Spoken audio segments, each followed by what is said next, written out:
Bonjour à toutes et tous, bienvenue dans les coulisses du Grand Lyon. Mon invité du jour, Louis Péalez. Bonjour. Bonjour. Vous êtes président du groupe Inventer la métropole de demain, élu avec les listes de Gérard Collomb. Qu'est-ce que vous souhaitez aux habitants de la métropole pour cette année 2022 ?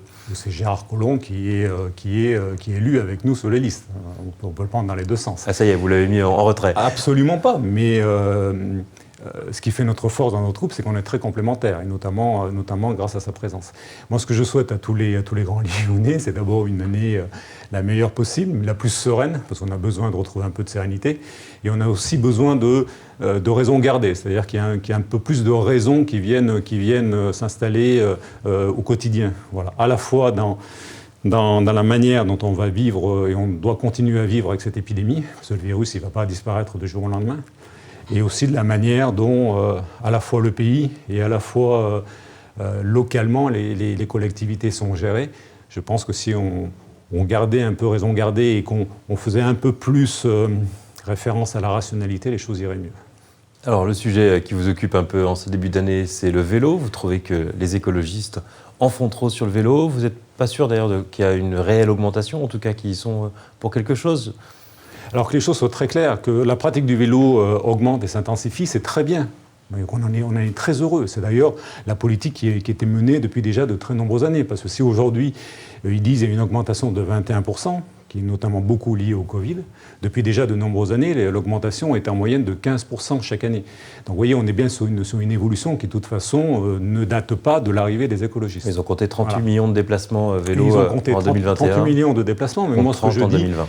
Ce que je dis, c'est que, parce que sur ces capteurs, vous savez, chaque fois qu'un vélo passe, il le compte comme un déplacement, alors qu'il peut y avoir un même cycliste qui va passer 40 fois sur ce même capteur, et notamment pour des livraisons, par exemple.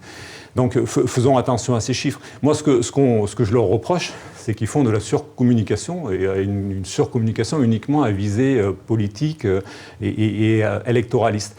Et aussi pour cacher qu'ils ne font rien d'autre sur la mobilité à part le vélo. Et que le vélo est devenu pour eux une véritable obsession parce que c'est un marqueur politique électoraliste. Et parce qu'ils savent qu'à la fin du mandat, finalement, ils n'auront pas fait grand-chose sur le plan de la mobilité et qu'ils vont uniquement communiquer sur ce qu'ils ont fait au niveau du vélo parce qu'ils savent que notamment une partie de ceux qui pratiquent le vélo font partie potentiellement de leur électorat. Alors on parlera des autres mobilités, mais sur le vélo, les voies lyonnaises, c'est quand même quelque chose de positif ? Oui. Après, c'est la manière dont c'est fait. C'est-à-dire qu'à partir du moment où on augmente les voies lyonnaises, en tout cas les pistes cyclables, au détriment des autres modes, sans tout mettre sur la table pour que véritablement il y ait de l'intermodalité et qu'on ne crée pas des bouchons, et donc là où on crée des bouchons et des embouteillages, on crée de la pollution pour qu'il y ait un peu plus de vélos, il faut trouver à chaque fois l'équilibre. Et pour ça, il faut de la rationalité. Et il faut oser mettre tous les chiffres sur la table. Et aujourd'hui, c'est ce qu'on leur reproche. C'est-à-dire qu'ils utilisent toujours des chiffres de 2015 parce qu'ils n'ont pas lancé de nouvelles études. Moi, ce qui m'intéresse, c'est pas qu'il y ait 38 millions de passages sur les capteurs. Il y en a 35, 38, 40 ou 45, à la limite, peu importe. Ce qui est important, c'est ce que ça représente en termes de pourcentage sur l'ensemble des déplacements. Et qu'est-ce que le vélo représente en pourcentage sur l'ensemble des déplacements. Voilà. Et ça, aujourd'hui, on ne le sait pas. Et c'est pourtant ce qu'on appelle la part modale, ce qui est essentiel pour pouvoir construire les politiques de demain. Et comment on fait évoluer les choses. Alors vous demandez d'autres mobilités. L'année 2022 va être une année de grande concertation sur ces sujets, puis même de décision, puisque dès mars, nous aurons la zone 30 qui arrive dans l'agglomération, en tout cas à Lyon. Dans l'année, nous aurons la zone de faible émission mise par la métropole. Et des concertations sur la piétonisation du centre-ville et la rive droite. Donc ça va être l'occasion de repenser les mobilités, surtout en centre-ville. Mais quand on pense à mobilité, c'est très bien, il faut sans arrêt le faire. Et notamment, c'est un des sujets sur lesquels on doit sans arrêt se remettre en question. Donc ça pose aucun souci, c'est même très bien. Qu'on avance sur la zone 30, moi, ça ne me pose pas de souci. Qu'on avance sur la piétonisation, ça ne me pose pas de souci. Le tout est de savoir encore comment on le fait. Soit on le fait de manière dogmatique, idéologique, et pour un point de vue uniquement électoraliste, parce que, effectivement, les élections ont lieu maintenant dans à peine 4 ans, soit on le fait de manière raisonnée et qu'on essaye de trouver un équilibre. Voilà. Sur les transports, c'est exactement... La question, c'est de savoir s'il faut en faire plus ou moins, c'est ça ? Vous trouvez qu'ils en font trop ? Non, je trouve qu'il faut le faire de manière équilibrée et raisonnée. C'est-à-dire qu'il ne faut pas faire de la piétonisation là où on sait que ça ne va pas marcher, parce qu'on veut en faire un marqueur politique et pouvoir dire, vous voyez, nous on a piétonisé. Mais on ne piétonise pas à marche forcée. Il faut le faire de manière intelligente. Lyon n'est pas n'importe quelle ville. On compare souvent, et ils comparent souvent Lyon à ce qui se passe à Madrid, à Barcelone, etc. Mais comparons ce qui est comparable. Lyon est coincé à la fois entre deux fleuves, un fleuve et une rivière, et la colline. On ne pratique pas Lyon historique et construit d'une certaine façon. Les traversées sud-nord, ouest-est ne sont pas forcément simples, etc. Et pourtant, elles sont indispensables. Donc, on ne peut pas faire n'importe quoi. Alors, aussi bien, je trouve que dans les mandats précédents, on n'est pas allé assez loin sur ces questions-là. Et moi, quand j'étais notamment président de LPA, j'avais beaucoup insisté, beaucoup travaillé sur le fait qu'il fallait qu'on mette tout sur la table pour construire un plan piéton, mais qui tienne véritablement la route et qui soit efficace. Parce que je répète toujours la même chose. Si c'est pour faire de la piétonisation qui convient à une partie de la population, qui est peut-être celle qui potentiellement peut voter pour les listes écologiques, et qu'en même temps, on clive et on se met tout le reste de la population à dos, et qu'on crée des bouchons, et qu'on crée des embouteillages qui, eux, vont créer encore plus de pollution, et qui font que dans les objectifs, finalement, ça va retourner contre ces mêmes objectifs sur lesquels on est tous d'accord qu'il faut améliorer la qualité de l'air. Des berges du Rhône. Il faut faire attention. Vous étiez auprès de Gérard Collomb, vous vous souvenez des polémiques incessantes qu'il y avait sur l'aménagement des berges du Rhône. Et les berges du Rhône, c'est génial. Donc, comme quoi, quand on veut faire les choses de manière intelligente, oui, ça a été d'énormes polémiques. Quand on veut faire les choses intelligentes, on peut arriver à les faire. La question de la rive droite, c'est... Mais en même temps, vous ne pouvez pas comparer... C'est difficile de comparer la rive gauche, par exemple, et la rive droite. La rive gauche, il n'y avait pas de circulation, c'était des parkings. Là, on est sur un axe sud-nord, ouest-est, qui est un des plus importants. Donc, on ne peut pas faire non plus n'importe quoi. Il faut faire la rive droite. Il faut faire la rive droite. Mais juste avant, pour finir sur la piétonisation, vous dites marche forcée. Depuis le début du mandat, on ne peut pas vraiment dire ça. Et à part faire des piétonisations autour des écoles, ils ne vont même pas très vite par rapport aux ambitions qui étaient définies dans leur programme. Ils vont vite sur rien, c'est bien ce qui est inquiétant. C'est-à-dire qu'effectivement... Alors c'est marche forcée ou c'est pas assez vite? En tout cas, dans la manière dont ils veulent le faire, dont ils l'annoncent, c'est un marche forcée.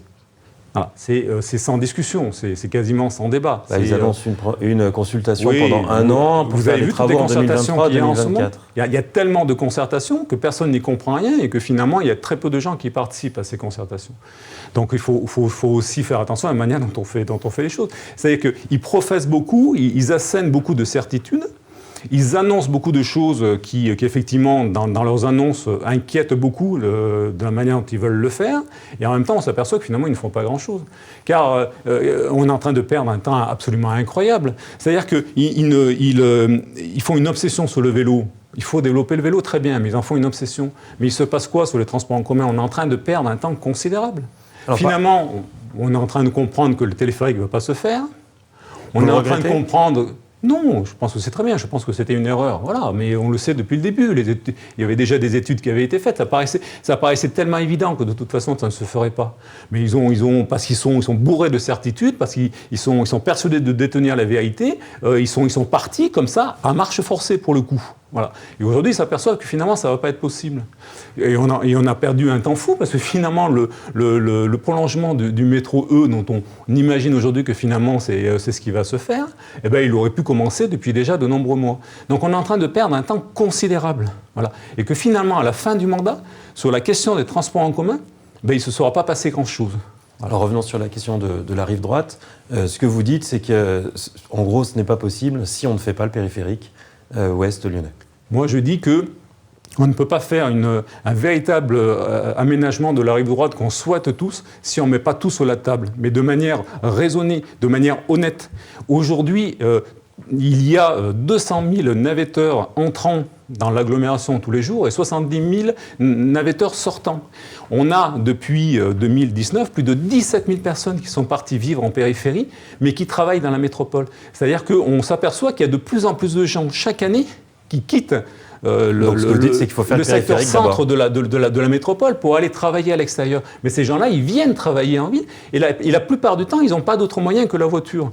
Donc ne créons pas des bouchons encore supplémentaires tant qu'on n'a pas tout mis sur la table et qu'on n'a pas créé les conditions pour que tout ça fonctionne. Et une des conditions, c'est effectivement de boucler le périphérique. Donc ce qui revient à repousser à 10 ou 20 ans le projet de réaménagement Absolument pas, parce que les choses peuvent se faire. D'ailleurs, ils ont prévu de le faire jusqu'à au moins 2030 ou 2035. Donc, de toute façon, ça va se faire par phase. Donc, faisons-le par phase. Mais si on fait une phase qui, dès le départ, est faussée, ça va compromettre l'ensemble du projet après. Donc ne faisons pas n'importe quoi. C'est pas parce qu'on est persuadé de détenir la vérité qu'on la détient. Donc il faut qu'ils acceptent d'écouter les autres. Voilà. Et qu'on a aussi une expérience à leur apporter, l'opposition. On n'est pas une opposition. Moi, je ne suis pas Philippe Cochet, je ne suis pas de droite, je ne traite pas le président de dictateur, même si je le combats beaucoup sur la manière dont il gouverne la collectivité. On essaie d'être une opposition la plus constructive, de lui apporter aussi l'expérience, notamment au travers de celle de Gérard Collomb. Ils ne la veulent pas, parce qu'ils sont bourrés de certitudes, ils pensent détenir la vérité. Vous vous rendez compte quand même que, quand ils sont arrivés, ils nous ont annoncé que c'était le dernier budget. Le dernier budget. Vous vous rendez compte ce que ça veut dire? Ça veut dire que si ce budget-là, si ce mandat-là n'était pas réussi, c'était quoi? Il n'y avait plus rien après. C'était l'apocalypse, c'était la fin du monde, c'était catastrophique. Et on s'aperçoit aujourd'hui, alors qu'il y a quasiment 2 ans qu'ils ont été élus, qu'il ne s'est rien passé. Et que la révolution écologique auquel on pouvait s'imaginer, puisque d'après eux, c'est le dernier mandat, sinon après c'est la fin. Et il ne se passe rien, ils ne font rien. Tous les cadres stratégiques qu'on a pu voter avec eux, c'est du copier-coller par rapport à ce qui se faisait auparavant. C'est pour ça que moi je pose la question, et moi j'ai la réponse, sont-ils vraiment écologiques? Non. Ils veulent nous imposer un mode de vie, parce qu'ils sont pleins de certitudes, ils veulent nous imposer un mode de société, mais ils ne sont pas écologiques. Un dernier mot sur Cities. C'était en tant que président directeur général de LPA, c'est vous qui l'aviez mis en place dans l'agglomération. Ils ont annoncé qu'ils allaient quadrupler le nombre de voitures, on va passer à 400. Là, c'est un système que vous soutenez et qui a fait ses preuves. Bien sûr, c'est moi qui, avec les équipes de LPA, avons lancé Cities et y est. Donc j'en suis extrêmement heureux. Comme quoi, vous savez, avant, il se passait des choses bien. Ça prouve au moins qu'avant qu'ils arrivent, il se passait aussi des choses très bien. Et effectivement, c'est très bien. Et d'ailleurs, c'est un plan qui était prévu. Alors, ils ne font que continuer ce qui avait été prévu. Moi, j'en suis extrêmement heureux. Alors, il faut un peu de communication, parce qu'ils annoncent 400 d'un coup. On sait bien que ça ne sera pas 400 d'un coup. Il va y avoir progressivement une évolution de la flotte. Mais moi, j'en suis extrêmement heureux, parce qu'effectivement, il faut développer l'autopartage, il faut diminuer la part modale de la voiture en ville. Mais ça, c'est évident. La question est de savoir comment on le fait. Alors vous tapez souvent sur cet exécutif vert, rouge et rose. Et vous, quelle est votre couleur en fait aujourd'hui? Moi, je suis dans aucun parti politique depuis ma première élection au Conseil général, c'est-à-dire en 2008, où j'avais quitté les radicaux de gauche. Voilà.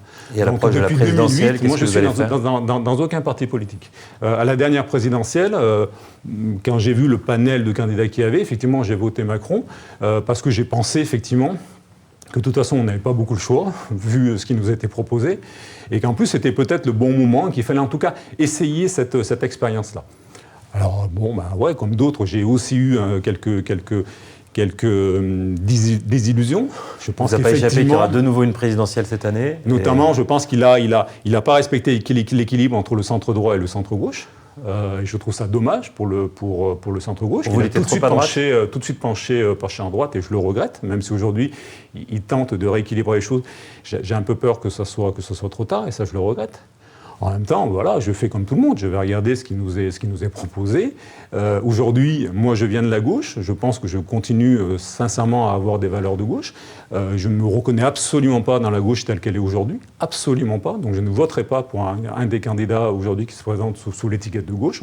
J'aimerais d'ailleurs pouvoir avoir un débat avec eux sur qu'est-ce que la gauche. Même pour Christiane Taubira qui pourrait annoncer sa candidature. Même pour Christiane Taubira, parce qu'il y a des choses qu'on ne peut pas excuser, notamment quand on est une élue politique comme elle, qui a été ministre, qui a été déjà candidate à la présidentielle, qui a été députée en Guyane, le comportement qu'elle a eu face à la vaccination en Guyane, pour moi, sont des choses qui ne sont pas pardonnables. Donc il vous reste que Emmanuel Macron, si je comprends bien. C'est une des dernières solutions, effectivement, qui me reste. Après, il y a d'autres solutions. Comme d'autres, je peux réfléchir au vote blanc ou je peux réfléchir à d'autres. Même si en tant qu'élu, ça me pose problème. Louis Pellez, je vous remercie. Et puis moi, je vous dis à demain pour une nouvelle émission des coulisses du Grand Lyon.